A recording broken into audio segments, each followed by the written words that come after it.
eu estava lendo as notícias nos últimos dias e aí me deparei com essa manchete para a pauta.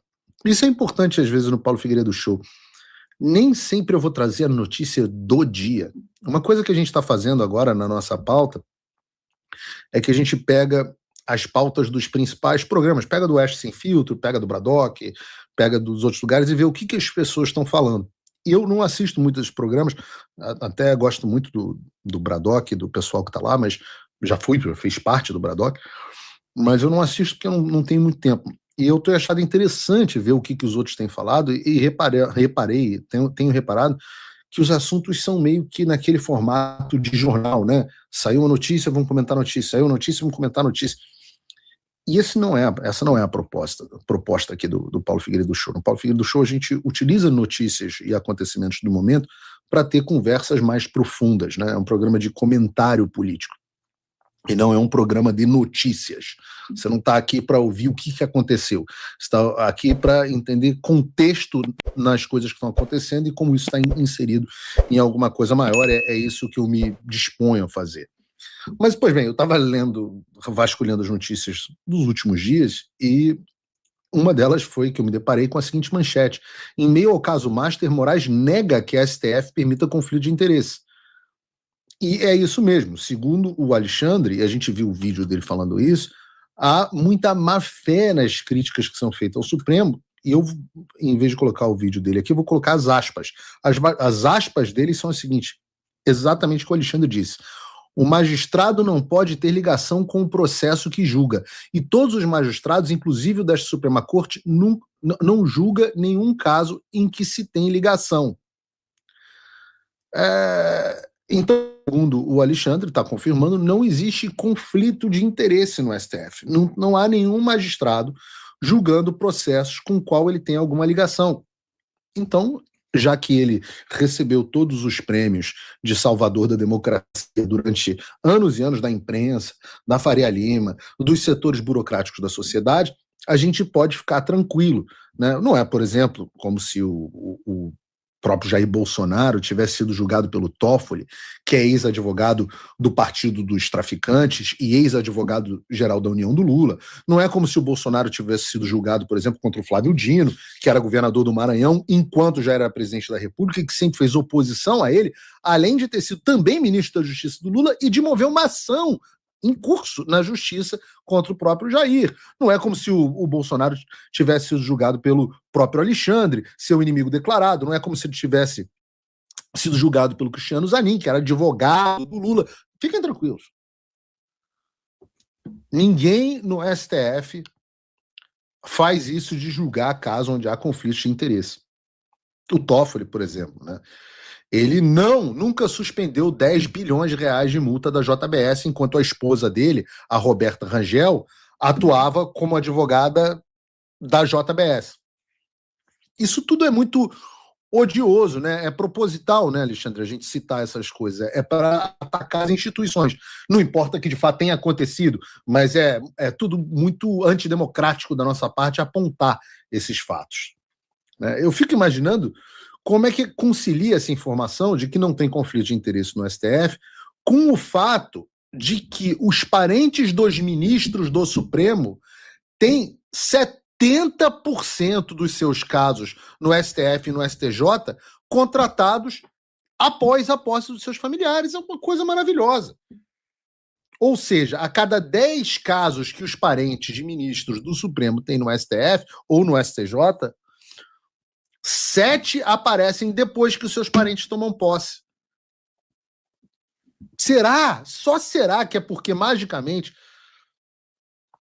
as pessoas, não sei, passaram a perceber que eles eram excelentes profissionais, não eram valorizados pelo mercado? Ou será, talvez, que eles, como parentes de ministro do Supremo, têm como conseguir resultados, conexões, reuniões, acesso, que outros advogados não conseguem? Eu digo a vocês, 98% dos advogados do Brasil sequer conseguem hoje uma audiência para despachar com o juiz da própria causa. Vocês que são advogados, no caso aqui, me digam se eu estou certo ou se errado. E como que alguém pode dizer que não há conflito de interesses? E que o fato de apontar isso é criminoso. E não é só com caso na mão de parente de ministro, não.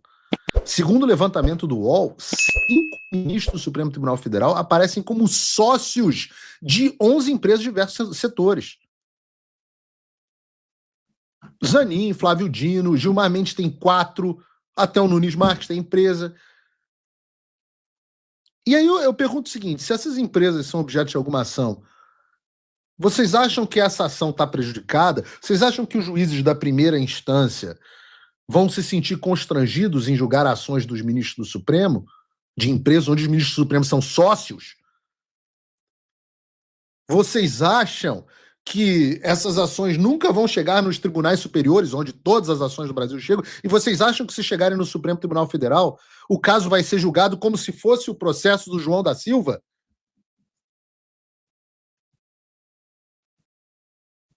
É óbvio que nós temos conflito de interesse. É óbvio que o Supremo Tribunal Federal se tornou um balcão de negócios, o maior balcão de negócios do Brasil. É óbvio, 129 milhões de reais de obviedade de que hoje a justiça se tornou um grande balcão de tráfico de influências, onde Lewandowski é contratado, onde parente ministro é contratado, a mulher do Alexandre, por aí vai. A mulher do Alexandre agora está sendo contratada também para mais um caso, que também vai cair no Supremo Tribunal Federal. É a nossa Neymar da advocacia brasileira. Já falamos, né? O Lula tinha o seu Ronaldinho, que era o Lulinha, que agora a gente descobre que recebe mesada de propina do careca do INSS, e o Alexandre de Moraes tem a sua Neymar, que não joga, que não entra em campo, mas ainda assim recebe o maior salário da advocacia brasileira. Isso, pô, e eu vou dizer uma coisa para vocês, assim, o Constantino até tinha feito um comentário que eu gostei. Aliás, ela vou, olha, segurem, Kim Paim fica, hoje lá vou eu elogiar o comentário do Constantino, lá vou eu elogiar o Constantino, não vai ter faniquito, não. O comentário dele, que foi muito correto, foi assim, não, parece até que o Alexandre não quer acabar com a necessidade de laranjas, porque no caso do Toffoli foram laranjas, no caso da mulher do Alexandre, ele é uma laranja, eles querem acabar com a necessidade de laranjas, o Alexandre quer poder ele mesmo atuar como advogado. Eu comentei fiz um tweet em cima do comentário do Constantino, dizendo assim, ora, mas eu acho até que é melhor mesmo, porque não é nem um pouco sutil os irmãos do ministro Toffoli terem sociedade num resort, que você chega lá, o dono do resort é o Toffoli passa 200 e tantos dias por ano lá, tem um barco lá e tem uma casa que é a casa dele lá e leva todo mundo lá com um cassino clandestino, e o negócio fica... Eu não tô de sacanagem depois que eu vi isso. Na Rua dos Laranjais. O endereço do resort é na Rua dos Laranjais. Eu não sei se é uma coincidência do destino ou se é para esfregar na cara da sociedade. No caso do Alexandre de Moraes, eu não vejo nenhuma sutileza. Viviane Barsi de Moraes era uma advogada desconhecida. O escritório Barsi de Moraes Advogado fica na sede do escritório que antigamente se chamava Alexandre de Moraes Advogado. A decoração do escritório não mudou. Mudou só o letreiro. Tiraram Alexandre de Moraes Advogados para botar Barsi de Moraes Advogados. O dono do escritório é o Instituto Lex, que é um instituto de fachada do Alexandre de Moraes, que é dono da mansão onde o Alexandre de Moraes mora em Brasília, que ele comprou agora há pouco por causa da Magnitsky para desovar capital, é dono do apartamento do Alexandre de Moraes, onde ele mora em São Paulo, um puta de um apartamento de luxo em São Paulo, é dono da casa do Guarujá, do apartamento do Guarujá do Alexandre, é dono da casa de Campos do Jordão do Alexandre, é dono dos imóveis herdados da família do Alexandre, então é dono de tudo. Então, essa advogada desse escritório, cujos outros sócios são os 3 filhos do Alexandre, advoga e recebe 130 milhões de reais em um contrato que a gente soube com um banco para supostamente salvar o banco, e o Alexandre se encontra com os caras do banco. tenta salvar, faz reunião com os caras do Master, vai na casa dos caras, etc. Então eu falo assim, Rodrigo, a gente não se falou sobre isso, mas eu vou dizer assim, não, eu acho que é até melhor. Vamos formalizar que é uma putaria. Vamos acabar com esse verniz de hipocrisia. Vamos acabar, vamos ser honestos. Todo mundo na imprensa sabe disso que eu estou falando. Todo mundo na imprensa fingia que não sabia da putaria que estava acontecendo. Agora começaram a se falar. Mas vocês aplaudiram, vocês disseram que esse cara era o salvador da democracia. Agora ele está dizendo que vocês estão os atacando, que é odioso, que é criminoso, o que vocês estão fazendo da mesma forma que fez comigo, da mesma forma que fez com o próprio Rodrigo, da mesma forma que fez com o Alan, da mesma forma que fez com o David Agape, da mesma forma que fez com todo mundo que estava noticiando as putarias que se passavam. Mas vocês aplaudiram. Ou vocês acham o quê?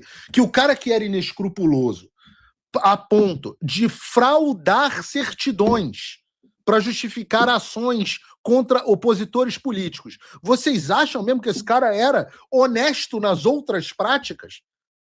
Que era um desvio pontual de caráter? Vocês sabiam e vocês bateram palma. Vocês sabiam do escritório da Viviane de Moraes. Eu já ouvi essa história de milhões de empresários. Eu não sou o jornalista mais bem informado do Brasil. Tem um monte de jornalista mais bem informado que eu. Tem jornalista que vive de coluna de fofoquinha do que está acontecendo no dia. E vocês aplaudiram esse tipo de coisa.